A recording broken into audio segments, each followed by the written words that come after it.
Sir जब भी कोई फ्रेंड या कोई भी आता है हमारे पास तो वो अपनी प्रॉब्लम्स लेके आता है, तो हमारे पास उसका क्विक सोल्यूशन होता है। उसकी बातों को लेके, उसकी बातों को बेस बना के हम उसका क्विक सोल्यूशन दे देते हैं। लेकिन जब बात अपनी बारी आती है कि हमारे साथ कोई प्रॉब्लम होता है, तो हम फंस जाते हैं वहाँ पे। हमें समझ में नहीं आता है कि हम करें तो क्या करें, तो इस सिचुएशन को कैसे डील करें। आप में से कोई है जो जवाब देना चाहेंगे? हम सामने वाले को बता रहे तू ये कर ले, तू वो कर ले, पर हम उसकी जगह पर नहीं है। हमारा माइंड तब भी कहीं ना कहीं चल रहा होता है कि ठीक है कोई नहीं। मतलब बहुत ज़्यादा हम उसके तरफ से नहीं सोच पाएंगे, जितना हम अपने लिए कर लेंगे दूसरे के लिए नहीं कर पाएंगे। तो आप ये कहना चाह रहे हैं कि हम सामने वाले को अगर हमारी सलाह गलत भी है तब भी दे देते हैं, हाँ सर, क्योंकि ऐसा उसका होता है। आउटकम कुछ भी हो, हाँ कल को मरा तो वो मरा, हमें कोई फर्क नहीं पड़ता, है ना? मतलब आप ये कहना चाह रहे हैं कि हम गलत सलाह भी दे देते हैं, मतलब ज्यादा सोचते नहीं है उसके आउटकम के बारे में, जो भी मन में आता है उसको बोल देते हैं। बोल देते हैं कि कौन किसी सा का मेरा मान लो कुछ जा बहुत रहा सीरियस अफेयर चल रहा है, अरे छोड़ देना क्या, है, मेरा कौन सा कुछ जा रहा है, ऐसा सोच के मतलब राइट। ज्यादातर लोग ऐसे ही करते हैं। This is one reason. और बताइए। इमोशंस को हम लोग साइड में नहीं रख पाते हैं, क्योंकि अगर दूसरे को कुछ बताना हो तो उस समय इमोशंस नहीं आते बीच में। हाँ, फॉर एग्जाम्पल आप दोनों कहीं पर जॉब करते हैं, आप और वो इंसान जो आपसे सलाह मांग रहा है, और उसने आकर के कहा कि मेरे को ये प्रॉब्लम आ रही है, मैं जॉब छोड़ दूं क्या? तो आप उसको कहोगे हाँ छोड़ देना, क्या फर्क पड़ता है। लेकिन अगर खुद छोड़ने की बारी आएगी तो पहले सोचेंगे कि अगर पैसे नहीं आएंगे तो क्या करेंगे, क्योंकि उससे कनेक्टेड रहता है सारा कुछ। राइट। और उसको क्या बोलेंगे अगर वो कहेगा ये बात कि अगर पैसे नहीं आए तो मैं क्या करूंगा? वो कहेगा तू तो ये कर लेगा, तू वो कर लेगा, तू ये ऐसे ये सोच रहा है। मतलब उसको हम कुछ भी बोल के अपना पीछे छुड़ाएंगे ताकि वो बंदा हमारा सर ना खाए। और हम खुद की जब बारी आएगी तो हम बहुत ही बारीकी से सोचेंगे कि ये करने के क्या प्लस माइनस है और नहीं करने के क्या प्लस माइनस है। तो यहां पर दो फैक्टर्स आ रहे हैं।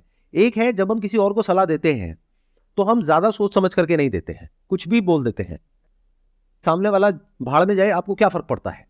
That is one. सेकेंड, कि जब आप खुद अपने आप को कोई सलाह देते हैं तो उसमें इमोशंस बीच में आ जाते हैं, जो गलत नहीं है पूरी तरह से, क्योंकि हो सकता है कि जो आप डिसीजन लेने वाले हैं वो लेने में आपको बहुत डर लग रहा है, तो उस डर के पीछे कोई एक्चुअल रीजन है कि अगर वो डिसीजन आपने लिया, फॉर एग्जांपल जॉब छोड़ने का, तो एक्चुअल में आपको नहीं पता कि अगले महीने आप अपने बच्चों की स्कूल की फीस कैसे दोगे, या क्रेडिट कार्ड्स के बिल इतने बढ़ चुके हैं वो कैसे दोगे। तो वो कोई हवा में नहीं है डर, किसी भूत प्रेत से आप नहीं डर रहे हो, रियल प्रॉब्लम है जिससे डर रहे हो।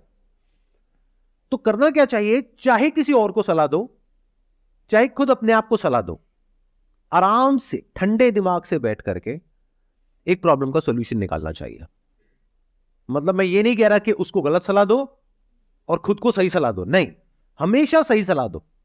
अगर कोई भी आकर के आपसे कोई बात कर रहा है या कर रही है और वो डिसीजन बहुत बड़ा है, छोटा मोटा है तो फर्क नहीं पड़ता, बट अगर वो डिसीजन बहुत बड़ा है तो आराम से बैठो, समझो कि उसकी क्या प्रॉब्लम है, उसके माइंड में क्या आ रहा है, उसको समझ करके। जैसे अभी मैं आप लोगों से समझ रहा हूं, अब मुझे नहीं पता था इस क्वेश्चन का ये आंसर निकल करके आने वाला है, लेकिन स्टेप बाय स्टेप हम आगे बढ़े तो हर एक पर्सपेक्टिव से चीजों को समझने की कोशिश कर रहे हैं, जो हो सकता है आज से पहले पूरी दुनिया में इस तरीके से इस प्रॉब्लम को किसी ने नहीं देखा होगा।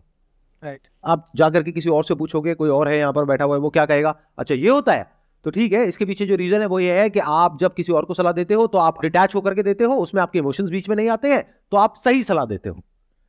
लेकिन जब खुद की बारी आती है तो इमोशंस बीच में आ जाते हैं, इस वजह से आप सही डिसीजन नहीं ले पाते हो। कि कितना सुपरफिशियल लेवल का आंसर है। ये आंसर सुनने में आपको बड़ा अच्छा लगेगा कि हाँ मेरे को मेरी प्रॉब्लम का सॉल्यूशन मिल गया, बहुत ही बेकार सॉल्यूशन है ये। इसमें बहुत सारे फैक्टर्स को हमने कंसिडर नहीं किया, उसको इग्नोर कर दिया। जैसे एक बहुत बड़ा फैक्टर ये है कि क्या जो इमोशंस हैं वो बुरे हैं क्या, बिल्कुल ही बेसलेस हैं क्या उसके पीछे कोई रियलिटी है इमोशंस के पीछे, या साइकोलॉजिकल फियर्स हैं। देखो, एक होता है एक्चुअल फियर, एक होता है साइकोलॉजिकल फियर। तो अगर किसी और को सलाह दे रहे हो तो वहां पर भी समझो और ब्रेक डाउन करो चीजों को।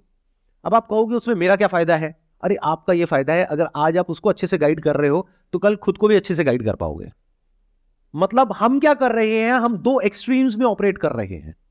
जब कोई और हमारे पास सलाह लेने आता है तो बहुत ही घटिया लेवल की सलाह हम फटाफट से दे देते हैं उसको, बिना डिटेल में समझे कि उसकी लाइफ की एक्चुअल में प्रॉब्लम क्या है, कि वो किस स्टैंड पॉइंट से क्या पूछ रहा है या पूछ रही है। हम कुछ भी सलाह दे देते हैं जल्दीबाजी में। तो एक हो गया, जल्दीबाजी में हमने कुछ भी सलाह दे दी, और जब खुद की बारी आती है हम कोई डिसीजन ही नहीं ले पाते हैं। तो दोनों ही गलत हो गया ना। मैं क्या कह रहा हूं, चाहे कोई और हो चाहे आप खुद हो, हमेशा हर पहलू को देख करके सोच समझ करके फिर डिसीजन लेना चाहिए। मतलब उसमें प्रैक्टिकलिटी का भी रोल है, इमोशंस का भी रोल है, डिजायर का भी रोल है, फियर का भी रोल है, रिस्क एनालिसिस भी है, वेरी इंपॉर्टेंट। क्योंकि जब भी कोई बड़ा डिसीजन होता है तो साथ में बड़ा रिस्क होता है। अगर कोई रिस्क नहीं है तो वो छोटा डिसीजन है, तो वो कर लो, चाहे खुद हो चाहे किसी और की बारी हो। बट अगर कोई बड़ा डिसीजन है तो बड़े लेवल पे सोचना पड़ेगा। अब सवाल उठता है, ऐसे सोचते कैसे हैं? अपनी थिंकिंग को ऐसा कैसे बनाएं कि अगर कोई प्रॉब्लम है तो हम उसकी हर साइड को देख पाए, या ये कह लो हर साइड को तो कोई भी नहीं देख सकता, because thought bye it's very nature is limited. लेकिन जितना हो सके एक प्रॉब्लम को हम ज्यादा अच्छे से समझ सके, फिर उसका सोल्यूशन निकाले। तो ऐसा कैसे होता है? ऐसा होता है क्वेश्चंस पूछने से, आंसर देने से नहीं। आपने कभी नोट किया होगा, अगर मेरे से कोई कुछ पूछता है या पूछती है तो मैं पलट करके उनसे क्वेश्चंस पूछता हूं। पहले मैं समझता हूं प्रॉब्लम को, फिर कुछ बोलता हूं। और शुरू में ये काम आपको लिख करके करना है। यानी अगर कोई इंसान आपके पास सलाह लेने के लिए आया, या फिर अगर आपको खुद के लिए कोई डिसीजन लेना है, तो एक पेपर पेन लो, उसमें इधर लिखो प्लस, इधर लिखो माइनस, कि इस डिसीजन को लेने के क्या प्लस है क्या माइनस है। उसके साथ में बैठो। उस इंसान के लिए वो डिसीजन बहुत इंपॉर्टेंट है। 2 मिनट में मत बोलो उसको कुछ भी करने के लिए, हो सकता है उसकी पूरी लाइफ खराब हो जाए। और फिर धीरे धीरे क्या होगा, अगर आप इस तरीके से काम करने लग गए, यानी लिख करके अपने माइंड को क्लियर करने लग गए, तो धीरे धीरे आपकी माइंड में ही प्लस माइनस एकदम से आ जाएंगे। प्रैक्टिस की बात है, इस तरह की हमारी प्रैक्टिस नहीं है। हम लोग क्या गलती करते हैं कि अगर कोई हमारे पास में आता है सलाह लेने के लिए, तो फटाफट से सलाह दे देते हैं, चाहे उसका हमको कोई नॉलेज है या नहीं है, एक्सपीरियंस है या नहीं है। जैसे कोई आया कि ये बिजनेस करना चाहिए, अब आपको बिजनेस के बारे में ABCD भी नहीं पता, नहीं ये बिजनेस तो बेकार है। हो सकता है वो बिजनेस बहुत बढ़िया हो। या फिर कोई आया कि मेरे माइंड में बिजनेस आइडिया आ रहा है, मैं कर लूं क्या? हाँ कर ले बहुत बढ़िया है। आपको क्या पता बिजनेस के बारे में? क्यों बोल रहे हो, क्यों जवाब दे रहे हो? उसको बोलो भाई एक काम कर, मेरे कॉन्टैक्ट में ये है, या तेरे कॉन्टैक्ट में ये है, इनको बिजनेस के बारे में पता है, चल हम दोनों मिल करके उनके पास चलते हैं, और पहले हम इस बिजनेस प्लान को जो तेरे माइंड में है लिख करके इसके प्लस माइनस निकालते हैं अपने स्टैंड पॉइंट से, फिर उनके स्टैंड पॉइंट से समझेंगे, फिर डिसीजन लेंगे कि करना चाहिए नहीं करना चाहिए, करना चाहिए तो कितना पैसा लगाना चाहिए। तू कह रहा है कि इसमें 20 लाख रुपए लगेगा, क्या कोई ऐसा तरीका है कि 2 लाख में काम हो जाए, ताकि रिस्क कम हो जाए? क्योंकि अगर 20 लाख चला गया तो फिर तू आगे क्या करेगा? तो कभी भी किसी को गलत सलाह मत दो। जिंदगी में गलत सलाह क्या होती है? गलत सलाह सिर्फ ये नहीं होती है कि आप जानबूझ करके उसका कुछ बुरा कर रहे हो। गलत सलाह यह भी होती है कि बिना एक प्रॉब्लम को समझे आप किसी को सलाह दे रहे हो। मैं आपको प्रैक्टिकल एग्जांपल देता हूं। कोई आपकी फैमिली में या आपके फ्रेंड सर्कल में बीमार है, उसका मानो पेट खराब हो गया है या खांसी जुकाम है, कुछ भी है, आप जाओगे फटाफट से जाकर के उसको सलाह दे दोगे, भाई ये ले ले ठीक हो जाएगा। Based upon what? कि मैंने ये लिया था, मैं ठीक हो गया था, तो तू भी लेगा तो तू भी ठीक हो जाएगा। अरे उसकी प्रॉब्लम और आपकी प्रॉब्लम सेम है क्या? तो आपने क्या किया? एक इंसान को गलत सलाह दे दी। आपकी नीयत गलत नहीं है, लेकिन आपकी ये जो सलाह है ये बेवकूफी भरी है। और जब हम दूसरों के साथ ऐसे करते हैं तो एक स्टेज ऐसी आ जाती है कि हम खुद के साथ भी यही करने लग जाते हैं। टाइम खराब चल रहा है, किसका नहीं चल रहा है पहले तो मुझे ये बता दो। पैसे की दिक्कत है, किसको नहीं है ये बता दो। रिलेशनशिप्स की दिक्कत है, घर में कलेश होते हैं, किसके नहीं होते हैं ये बता दो। शादी के बाद अगर एक छत के नीचे रहते हैं तो हेल्थ के लेवल पे प्रॉब्लम चल रही है, एक के बाद एक आ रही है, किसके नहीं आ रही है बता दो आज के टाइम में। तो जब ऐसी 2-4 चीजें हो जाती हैं किसी की लाइफ में, तो हम उल्टी सीधी सलाह उसको देने लग जाते हैं। कुछ तो हुआ है, या तो किसी की नजर लगी है, या कहीं किसी ने कुछ कर दिया है। क्या कभी ऐसा हुआ तू घर के बाहर निकला हो और कहीं कोई हरी मिर्च है, ये वो नींबू वींबू कहीं कुछ? हाँ एक बार हुआ था, चाहे कोई बंदा भेलपूरी खा रहा था, उसमें वो करके उसने फेंक दिया।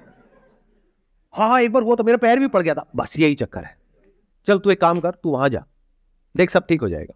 अभी कैसी सलाह है? क्या समझदारी वाली सलाह है या बेवकूफी भरी सलाह है?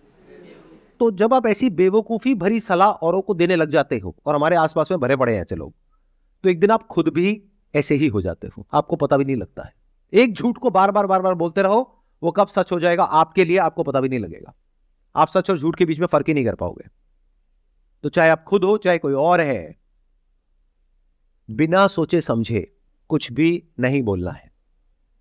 अगर आपके पास में उस क्वेश्चन का आंसर नहीं है, उस प्रॉब्लम का सॉल्यूशन नहीं है, तो चुप हो जाओ। आप लोग मेरी वीडियोस देखते हो तो आप लोगों को पता नहीं है, ये सेशन मेरा एक्चुअल में होता है, जैसे आज का ये जो सेशन है ये होगा करीबन 1 घंटे का। अपलोड कितने मिनट का होता है? Hardly 15 minute 20 minute. क्यों? क्योंकि बहुत सारे क्वेश्चन ऐसे होते हैं जहां पर मैं दूर से ही हाथ जोड़ देता हूं, मैं कहता हूं भाई ये मेरी फील्ड से रिलेटेड नहीं है, मेरे पास में इस क्वेश्चन का कोई जवाब नहीं है। ये नहीं कि कोई भी कुछ भी पूछ रहा है और मैं बकवास करता चला जा रहा हूं। अगर मेरे पास में जेन्युइन उसका कोई आंसर होता है तो मैं देता हूं, और अगर नहीं होता है तो नमस्ते कर देता हूं दूर से ही।